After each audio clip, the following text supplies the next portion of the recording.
watch Derrick Henry on TV, it's hard to believe he's actually real. When defenses watch him, they don't really believe it either. Henry is a superhero combination of size and speed. His 4'5", 240 packaged with his 6'3", 247-pound frame isn't really comparable to any player we've ever seen at his position. Somebody this big shouldn't be that fast, and somebody this fast shouldn't be that big. In 2019, he led the league in rushing with 1,540 yards and 16 touchdowns. But somehow, that wasn't even the most impressive part. It was his finish to the season. In his last 9 games, which includes 3 in the playoffs, he finished with 1,342 yards for 149 yards per game. It was one of the most dominant second halves for any player that I have ever seen, and watching him carry the underdog Titans to playoff road victories against the Patriots and Ravens was shocking in itself. So what caused this second half explosion and decimation of some of the best defenses the NFL has to offer? It comes down to Henry's technical nuance and the modifications the Titans made to their offensive scheme. When defenses prepare for the Titans, they first and foremost set out to keep Henry in check. Teams stacked the box with 8 or more defenders 35% of the time, which was 5th most in the league, but were consistently abused by his ability to break through those crowded boxes with power, then create explosive plays with his rare acceleration and high-end speed. His 1,268 yards after contact was the most in the 12 years since PFF started recording that data. Defenders are so concerned about hitting him low and trying to wrap him up that he just completely runs through them and oftentimes just blows right by them. As the Titans season progressed and the wins started to pile up,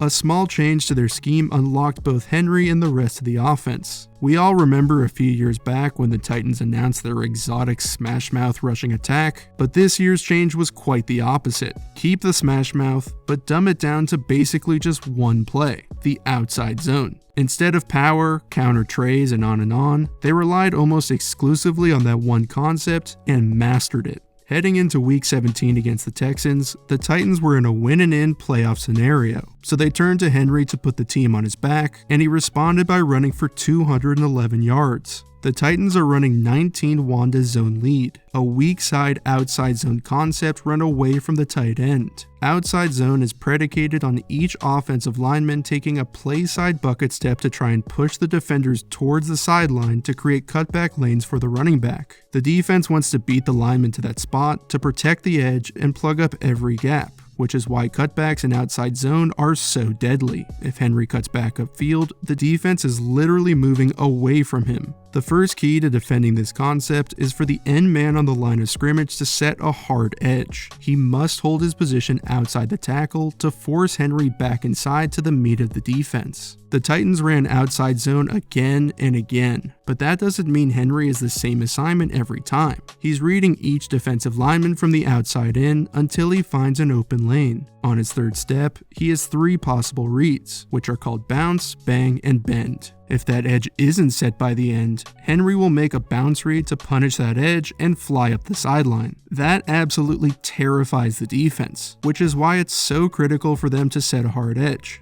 The defender is in position, which triggers Henry to start reading each D lineman from left to right until he finds an opening. This is called a bang read, which is a cut upfield opposite the flow of the defense. If those lanes are closed, he makes a bend read and cuts it all the way back. Henry sees the will linebacker pushing to the front side of the center and the Mike linebacker flowing hard towards the sideline. Good running backs read the defensive lineman. Great running backs read the line and the linebackers. Henry is the latter. When he executes the bang read, he knows the importance of pressing his lineman as close as possible so he can create additional space after his cut. He stays tight to his center to hold the linebacker outside until he explodes out of his cut at the last second. You can see him shifting all his weight inside to his plant leg to generate power and momentum off the cut. This right here is what makes Henry special, this sudden explosion. No matter how much film you watch or how many hours you prepare, this acceleration is just different. This is that technical nuance we talked about. Every inch of every step is crucial for this play to work. If Henry doesn't stay close to his lineman, this backside safety doesn't start to creep over. If he doesn't press this hole inside the tight end's block, the safety doesn't begin sprinting over. So when Henry does make that devastating cut and hits top speed, the safety is just enough out of position, turning this into a big play. There's an old adage that the biggest runs break behind the backside linebacker. You can see how the scheme and the threat of Henry sprinting up the sideline conflicts that backside backer. He's the free hitter on this play. There are no blockers accounting for him, but he's aware of the threat of Henry bouncing outside the end, so he's fast flowing at the snap as quick as he can. The momentum Henry builds through his cut translates directly to his long speed. Even though the ball's in the wrong arm and the dudes chasing him are 30 pounds lighter, it just doesn't matter, cause nobody can catch him. The Titans won the game and clinched a wild card berth as the 6th seed. First up, a trip to Foxborough to face arguably the greatest sports dynasty of all time, on their home turf, in the freezing cold. Heading into the game, the Patriots closed as 4.5-point favorites. Nobody expected the Titans to take them down. Surprisingly, the Patriots used an 8-man box only 26% of the time, and it cost them dearly. The Titans ran outside zone repeatedly, and Henry ripped off several massive gains. A key aspect to the outside zone scheme is the usage of double teams, which calls for one of the linemen to peel off to a second-level defender. A center and guard double team is called a single block, where they'll try and maneuver the D lineman inside, then whoever has better leverage will move up to the second level. Belichick's game plan was to eliminate those double teams. He blitzed a linebacker at the snap to hold the center and create one-on-one blocks for each of his linemen. On this particular run, in addition to blitzing the linebacker, the Patriots dialed up an exit or end tackle stunt, where the end will penetrate inside, then the tackle will loop over into the C gap, which is exactly where Henry is aiming his run. The initial picture shows that gap is open. Linebacker Dante Hightower is setting the edge, but kinda peeking inside. So if Henry wants that C gap, he can press outside to set him up, then cut upfield. But when he pushes forward, the picture changes. The tackle loops over, and suddenly, the C gap is closed. Henry doesn't panic. He presses that gap with a jab step to hold Hightower inside, then explodes out on a bounce read. Instead of cutting too early here, he takes the next step to press the hole and then powerfully explodes outside. By pressing that hole until the last moment, he influences the rest of the defense as well. The safety comes down that much harder, and the off-screen corner takes a poor angle too far inside. Most gigantic human beings do not have the speed and agility to get outside to where that corner is, but Henry can get that edge. Remember, he had the most yards after contact of anybody since the data started being tracked. He smacks the corner J.C. Jackson at the 50-yard line and rides him 8 yards down the field. Henry rushed 34 times for 182 yards, and the Titans won 20-13. This meant the following week, they'd face the number 1 seed Baltimore Ravens. They saw what happened the week before. They saw the Patriots stack the box only 26% of the time, so they said, okay, that is not going to happen again.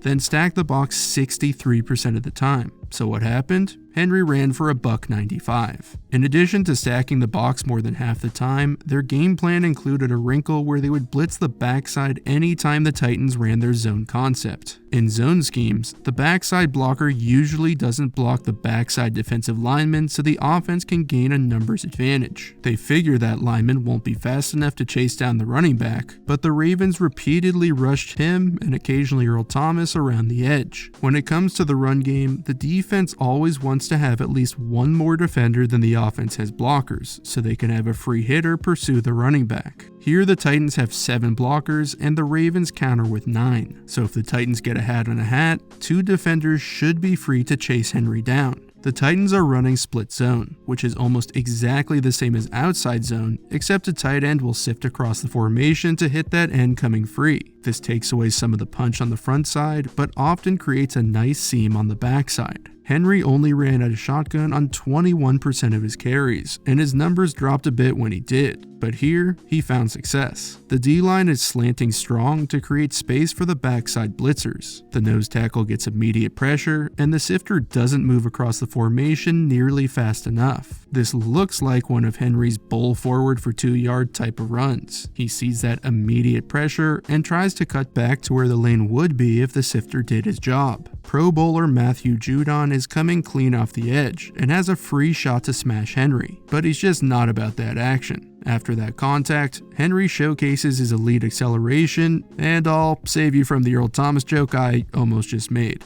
Henry finished the game with a whopping 195 yards. This was the game that truly shocked the world. The Ravens were supposed to roll over the Titans right into the AFC Championship game, but Henry had other plans. So the next week, they traveled to Kansas City, where the Cinderella story came to an end. He was held to just 69 yards, but only got to run the ball 19 times. The Chiefs' defense bottled him up and played with flawless execution. Surprisingly, they didn't go out of their way to stack the box nearly as much as the Ravens did, committing 8 defenders 36% of the time. They didn't use any secret wrinkle or brilliant scheme, but just flat out beat the guy in front of them. They kept the Titans on their toes by mixing their fronts, bare, odd, over and under, but other than that, nothing too crazy. The Titans line up with a fullback in an I-left formation, which makes for 7 blockers. The Chiefs are in their 4-3 defense and also have just 7 in the box. So, if everyone is blocked, Henry should come free. But this Chiefs defense deserves a ton of credit. The end sets the edge and holds the tight end in tackle. The 3 technique holds the single block, allowing the linebacker to stay clean. The 1 technique blasts the right guard into the backfield. And defensive end Frank Clark, who is the unblocked backside defender, runs straight downhill and smacks Henry. You can see how the blocking scheme and play could have worked. If the guard comes off for the linebacker, the tackle pushes the end out and the fullback mashes the other linebacker through the hole, Henry would have had space to run.